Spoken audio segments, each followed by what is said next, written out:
Hi friends, welcome to my channel. అందరు బాగున్నారా? మేము కూడా బాగానే ఉన్నాం. ఏంటో చూడంటే నేను ఏంటిది గోధుమ పిండి అలాగే ఆలుగడ్డతో నేనైతే చిన్న చిన్న పునుకులు అయితే వేసినండి. దీనికి ఒక పెద్ద సైజు ఒక ఆలుగడ్డ ఉంటే సరిపోతుంది. దీన్ని ఇట్లా తురుముకోవాలి. మనము దీన్ని మందిరిపీట మీద తురుముకొని దీనిలోకి ఎప్పుడు ఒక రకం కాకుండా ఉల్లిపాయలు పాలకూర కాకుండా ఇది ఒకసారి చేసి చూద్దాం ఎట్లుంటుందో. చేసినా చాలా బాగున్నాయని పిల్లలకైతే స్నాక్స్కి అయితే సాయంత్రం పూట చాలా బాగుంటుంది.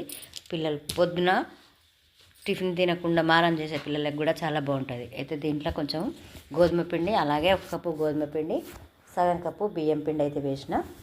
దీనికి కొంచెం వంట సోడా, ఒక పెద్ద సైజు ఉల్లిపాయలు ముక్కలు కట్ చేసుకొని పెట్టుకున్న ఒక 4-5 పచ్చిమిర్చి, కొంచెం కొత్తిమీర, కరివేపాకు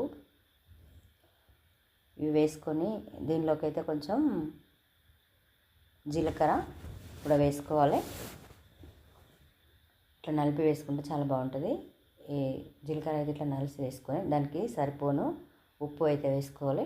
అలాగే నేను దీనికి కొంచెం పచ్చిమిర్చి, అంత పచ్చిమిర్చి కాకుండా నేనైతే కొంచెం ఎండుమిర్చి కూడా వేసిన. ఫస్ట్ అయితే దీన్ని ఏంటిది మనము ఈ ఆలుగడ్డ తురుము ఉంది కదా, ఈ ఆలుగడ్డ తురుమును అయితే అంతగా మంచిగా పిండికి పట్టేటట్టు ఇట్లా కలుపుకోవాలి. కలుపుకున్న తర్వాత కొంచెం అంత కారం, నేనైతే కారం మీరు పచ్చిమిరపకాయలు సరిపోయేంత వేసుకుంటే మనకు అవసరం లేదు. నేనైతే పచ్చిమిర్చి తక్కువ వేసిన, కొంచెం ఎండుమిర్చి అయితే వేసుకున్నా.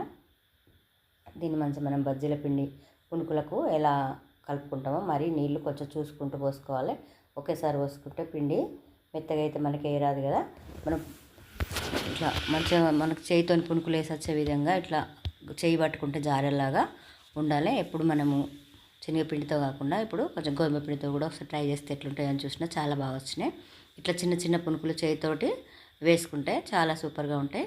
ఇది మనకు ముకుట్లో ఆయిల్ పోసి వేడైన తర్వాత మనము ఎన్ని పడితే అన్నీ ఈ ముకుట్లో వేసుకొని ఒక 2 నిమిషాలు తర్వాత దాన్ని కదపాలి. వేసిన వెంటనే కలిపితే కొంచెం అటు ఇటు మనకు శనగపిండి లాగా ఉండదు కదా. ఇది గోధుమ పిండి కొంచెం పలసగా అయినా కాకపోయినా దీన్ని కలపొద్దు. దేన్నైనా ఒక 2 నిమిషాలు అయినాక కలుపుకుంటేనే కింది పక్క మంచిగా నూనెలో ఫ్రై అయిన తర్వాత మనము జాలిగంటతో కానీ స్పూన్తో కానీ 2 సైడ్లు అటు ఇటు తిప్పుకొని 2 సార్లు తిప్పుకుంటే చాలా ఎరుపు రంగు వచ్చేంత వరకు గోలించుకుంటే మంచిగా ఉంటాయి. ఎందుకంటే మళ్ళీ ఇందులో మనము ఆలుగడ్డ అనేది వేసినాం కదా, ఒక 2-3 సార్లు అటు ఇటు తిప్పుకోవాలి. అది తొందరగా తిప్పకపోయినా మాడిపోతుంది కదా, తొందరగా కలర్ వస్తుంది.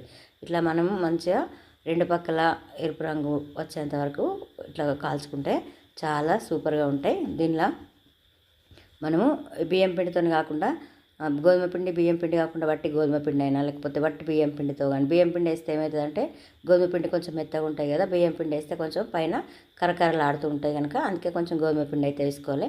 శనగపిండితో కూడా వేసుకోవచ్చు, కానీ ఎప్పుడు శనగపిండితో కాకుండా ఇలా ఒక్కసారి చేసి చూస్తే ఇవి కూడా టేస్ట్ తెలుసుకుంటే బాగుంటుందని నేను చేసిన. చాలా పైన కరకరలు లోపల మెత్తగా చాలా బాగున్నాయండి. మీరు కూడా ఒకసారి ట్రై చేసి చూడండి. ఈ వీడియో చివరి వరకు చూసి కామెంట్ చేయండి ఎట్లా వచ్చినాయి. మాకైతే చాలా బాగా వచ్చినాయి. మేమైతే ఈరోజు చేసుకున్నాం. Thank you for watching. ఒక లైక్ ఇవ్వండి.